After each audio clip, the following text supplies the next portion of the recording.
more interior enforcement, And we have 4 borders. and employer verification systems that are effective. That you verify the employee status much more effectively. And there are ways to deal with that. And so I think we have to marry those two issues up. Border security, and by the way, I'm also talking about UAVs.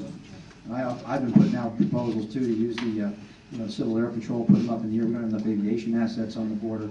All sorts of things we can do there, using all sorts of technology, which we're starting to use.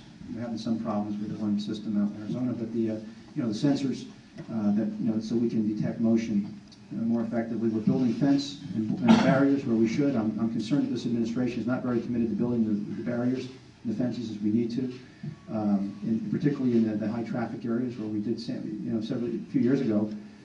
One of the first things I voted for was the Real ID Act. Included in that was a proposal to build 15 miles of fence in the San Diego sector, which had been probably about the most porous sector of the border.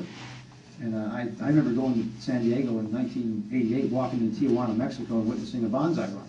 And people would just charge across the border. I could see people out scattered around the desert at dusk, and I remember saying to the customs people at the time, at the age of 28, why don't you do something about that? There's your problem. Well, then fast forward, I come to Congress in 2005. First act I vote on is to build 15 miles of fence in San Diego. So it seemed like a good idea. I should have done it a while ago. Well, I found out why it wasn't done. It wasn't done because back in '93, apparently they talked about it, but there was they ran into some environmental issues. That there was some endangered habitat. Actually, it was a shrub, I think, and it was the illegals were trampling every day. But we had to waive the regulations so that we could build these 15 miles of fence. I'm pleased to tell you today the San Diego sector is secure. It's a double layer. It's been very effective. We don't have the problems in San Diego. Now this problem has shifted elsewhere, clearly in Arizona. We've had problems in parts of Texas as well that are quite pronounced. And we also have to deal with what we call interior enforcement. And I've been, that's why I've been so troubled by the Department of Justice's response to Arizona. And I sat with the Secretary of Homeland Security, as I said a few weeks back, and I asked her very directly, a small meeting, some members of Congress, a handful of members of Congress. And I said to the Secretary, I said, Madam Secretary, I'm just trying to understand the difference between the Arizona law as amended and the federal 287G program, which is a program that where we will train ICE, Customs Enforcement, we will train local law enforcement to enforce immigration law. We will do that now. So if the borough of Hellertown wanted to train their officers in immigration enforcement, we would train them at their expense, but we would do that.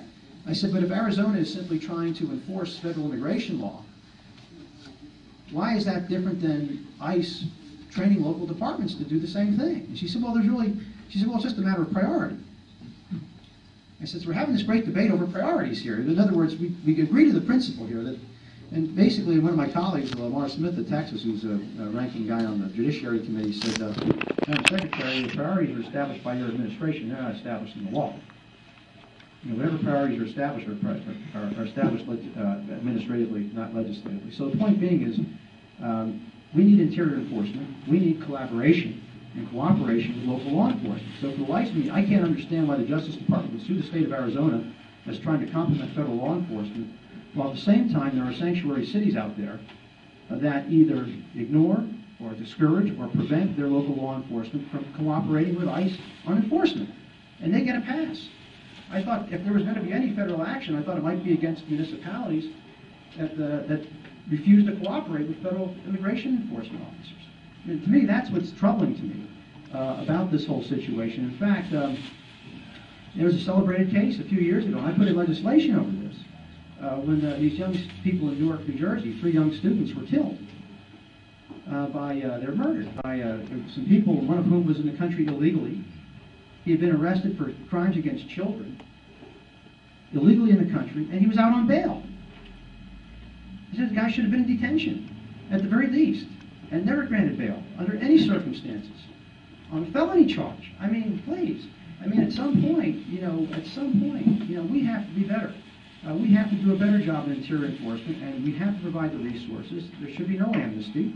And then, I think if we secure the border and if we develop worksite enforcement systems, then we can talk about any other issues or challenges that we have to deal with. So again, I hear your frustration, and I share it, and I defend